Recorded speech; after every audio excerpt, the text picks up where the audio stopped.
Welcome to the DoubleACS Daily News. The Attleboro Police Department is working on educating the community on how to avoid becoming a victim of identity theft.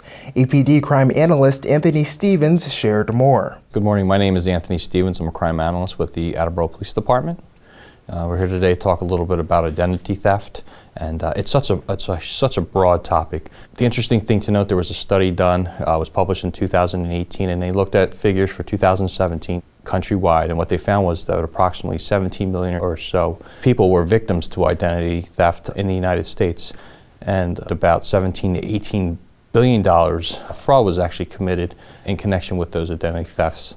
That's ever growing as we see other more violent crimes and other types of property crimes decline, things like burglary and thefts from motor vehicle. We're starting to see more different types of fraud offenses increase, both here in the city and in the state and across the country.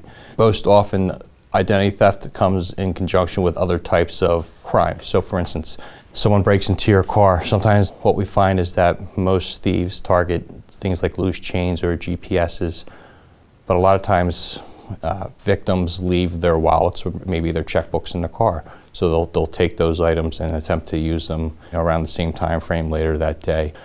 Another way that most of us know is hacking is huge. Just for over the last couple of years, people usually, when they think about hacking, they think about their home computers being hacked. We've seen folks that don't have proper password controls on their computers, or suspects use phishing email schemes to access their emails and their other personally identifying information to gather personal details about them that they can later use to open accounts.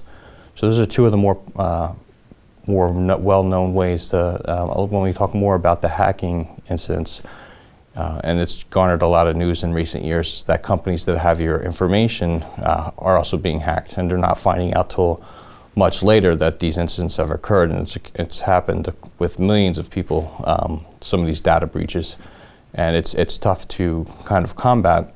We all shop, we all use our credit cards or our debit cards or our banking information somehow linked to these companies, so they store all that data, and then these companies don't make a good attempt to protect that information. It becomes a great resource for criminals. Another type of identity theft occurs from ATM skimmers. Usually they'll put a piece over that captures your card information, so they'll get your card number off of once you insert your card into the ATM, and then the second piece of that is a pinhole camera that they'll typically use somewhere in the near vicinity to capture your PIN information.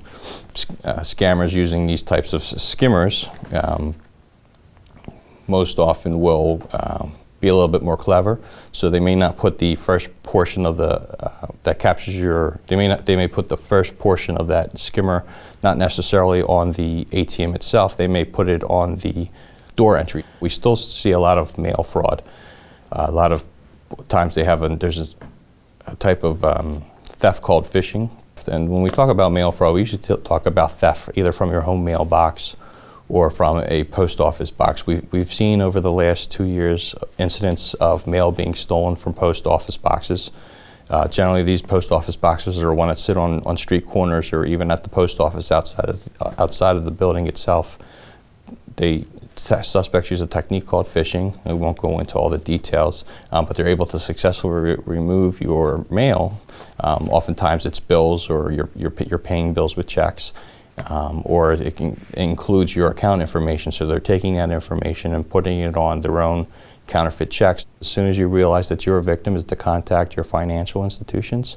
You want to report that your card or financial information may have been compromised. The second thing that I would suggest would be to file a police report. And the third thing is, we've always seen credit monitoring has been offered by the 3 credit bureaus. You may want to check your credit reports. That's it for today's update. You can watch all of our content by visiting our website at DoubleACS.com. We have the DoubleACS mobile app for iOS and Android devices, and we're also on Roku. Search for the DoubleACS Roku channel. For DoubleACS News, I'm Austin Ricketts.